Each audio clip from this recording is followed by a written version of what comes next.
Oh man, so well, took you long enough, but I guess better late than never. So what's going on is looking like the Black Manosphere has finally caught on to one of the biggest grifts, and it was like the easiest one to peep. It was like the easiest one to peep. I don't know.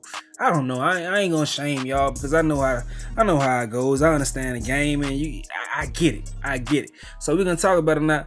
I know I'm late to discussing this, but I'm gonna be completely honest with you guys. I don't watch any Manosphere content because I challenged myself as a creator, and by doing that, I wanted to make sure that anything that I cover, I had original thoughts. And at some point, I consumed a lot of Manosphere content, but I seen a lot of the talking points were pretty much the same. So I didn't want that to seep into my mind as I came on my platform and discussed some things that those guys discussed as well. So I have been watching Manosphere content for months. So I didn't know all this shit was going on with Pearl from JustPearlyThings to my homies with their platforms called We Need to Talk and the Confidence Creator till they covered the situation. And I peeped in. I'm like, oh, what the fuck? And I see what's going on. And like I said, about damn time. But let's cut straight to the bullshit. This is why this is the first time that I've ever mentioned JustPearlyThings on my platform.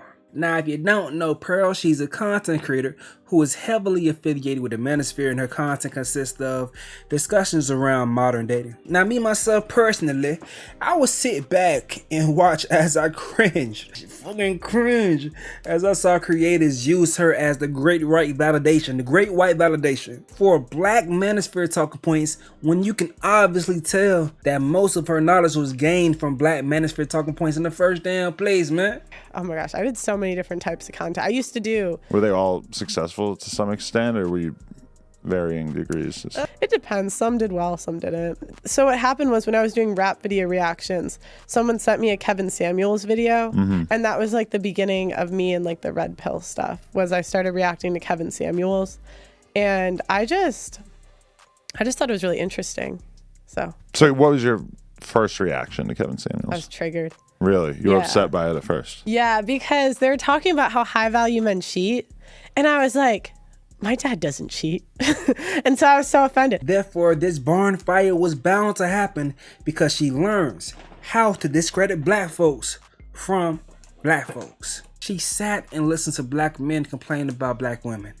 And in my opinion, she regurgitated those talking points and switched Black women for modern women. Man, I peeped a while back on my boy the Confidence Creator's channel that she used to react to Manosphere content, and she was much more natural as she expressed her disagreements with some talking points. That Fresh and Fit did not seem like they got girls way before anything came out, right? I called that months ago. And when he talks, I just get this gut feeling of like something is not genuine. I don't know what. Could not tell you what it is, but it just seems like he does all of this stuff to make money on YouTube and put on this facade for men to like want to be and chase after, rather than doing it because it's practical and makes sense. You know, just because at one point in history we did things a certain way, it doesn't mean it's practical in 2021. At one point it was frowned upon for me to show my ankles. And in 2021, there are girls in thongs on the beach.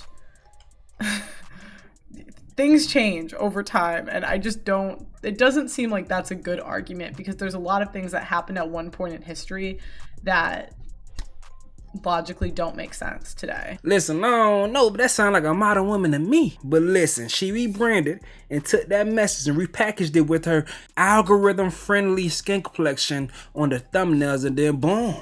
She starts exploding. Black Manosphere viewers start to see the great white validation co-signing their gripes. They flood in with the views, and then once the huge Black Manosphere creators, they see her numbers, and then they ride her wave and co-sign her, and then shit, she stamped from that point.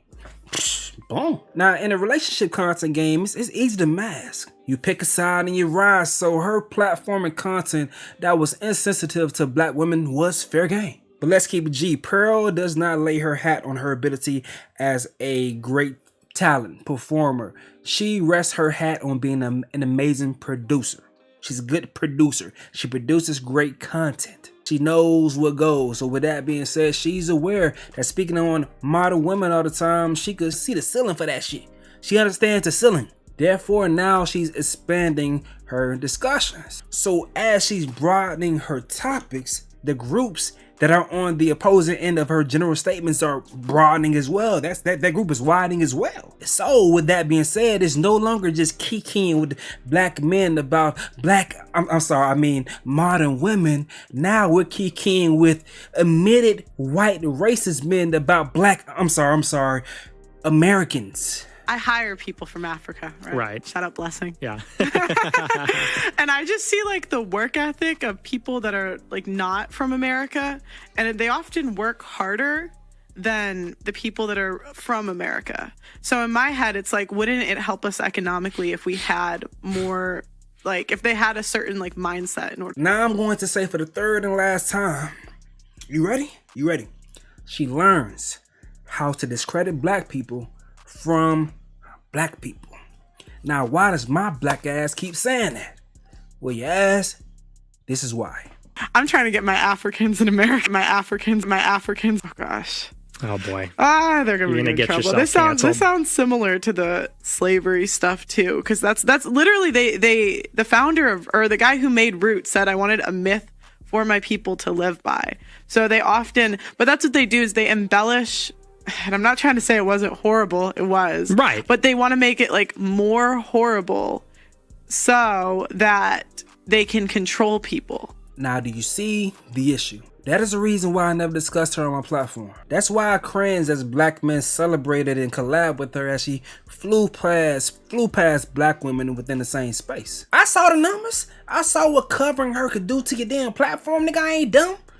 I know how money works. I know what clout does to your pocket. I know what riding waves does for your pocket. But I wouldn't dare cover her because I knew my true feelings, and I'll be a phony motherfucker to get on this camera and fake the funk for my viewers and risk my integrity, insult my integrity.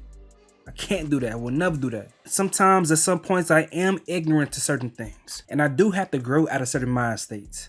That's natural. But I seen this whole shit from a long time before, and if I would have gone and rode that wave just for the numbers and views, I'd have felt like shit. I couldn't do it.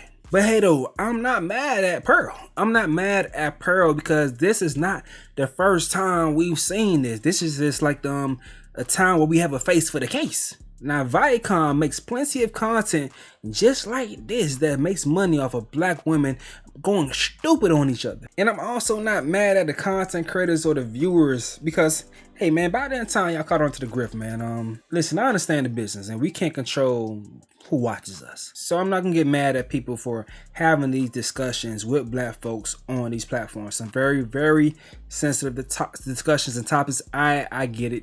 I understand the business, but we can't control who we watch and who we collaborate with, man. Everybody can't get a seat at the table. Now, this person I'm about to mention, I wouldn't say they get a seat at the table, but some white folks do get it. Like folks like Andrew Schultz, like I watch his content all the time, and sometimes I do reactions to his shit on my platform. But all that he does comes from a genuine place as he takes time to celebrate any culture, not only black culture, but any culture that he decides to speak on, and that makes the jokes more endearing. I don't even know if you're Indian. I assume you're Indian. What type of Indian? Punjabi? Are you Sikh? Fuck with Sikhs, man.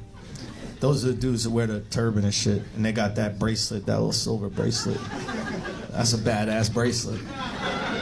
No, for real, because back in the day, that used to be a sheath that would protect them from swords, because the Sikhs were the warrior class of people in India.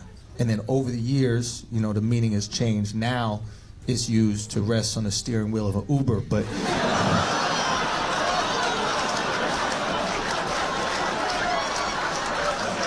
Son, if they got that bracelet locked on that steering wheel, though, they ain't never crashing, dude. Never crashing. And he knows what lines not to cross because he's gained knowledge from coming from a place of having genuine interest. Not as a person that initially attempted to attach themselves onto the algorithm of a movement by critiquing the content and eventually switched up on some if you can't beat them, join them type shit. But hey man, that's all I gotta say. Let me know what y'all think in the comment section below. I'm going to get up out of here though. It's your boy Stacy. Yo.